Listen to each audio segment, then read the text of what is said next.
নমস্কাৰ, আজি মই লৈ আহিছোঁ পঞ্চম শ্ৰেণীৰ প্ৰথম পাঠ অসম আমাৰ ৰূপহী গীতটিৰ প্ৰশ্ন উত্তৰ। আপোনালোকে আপোনালোকৰ কণ কণ ল'ৰা ছোৱালীৰ সহায়ৰ বাবে ভিডিঅ'টো শেষৰলৈকে চাব বুলি আশা ৰাখিছোঁ। এয়া হৈছে অসম আমাৰ ৰূপহী গীত, ডক্টৰ ভূপেন হাজৰিকা দেৱে লিখা।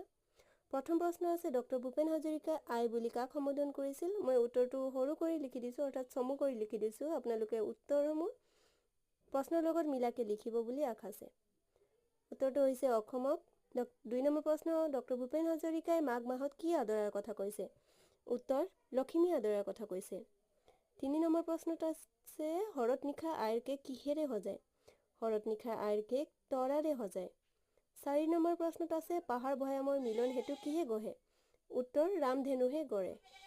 ৫ নম্বৰ প্ৰশ্ন, ডক্টৰ ভূপেন হাজৰিকাই ক'ত মৃত্যুবৰণ কৰিবলৈ ইচ্ছা প্ৰকাশ কৰিছিল?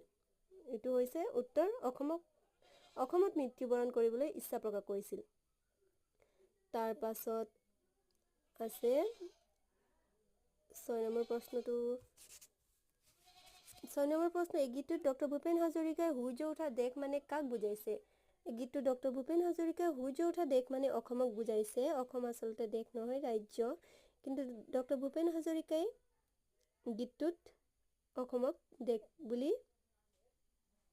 বুলি কৈছে।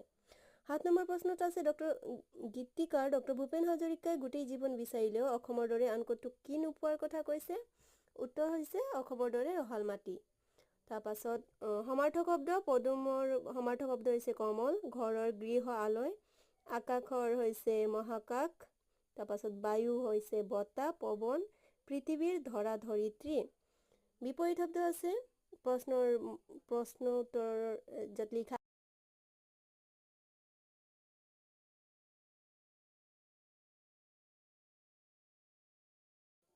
প্ৰশ্ন উত্তৰ পৰা মই দিছোঁ এইবোৰ। বিপৰীত শব্দ লিখা, আৰম্ভণি হ'লে শেষ, শেষ হ'লে বহল, বিচ্ছেদ হ'লে অবিচ্ছেদ, তাৰপাছত নিৰ হ'লে ৰ, কুৰূপা হ'লে ধুনীয়া।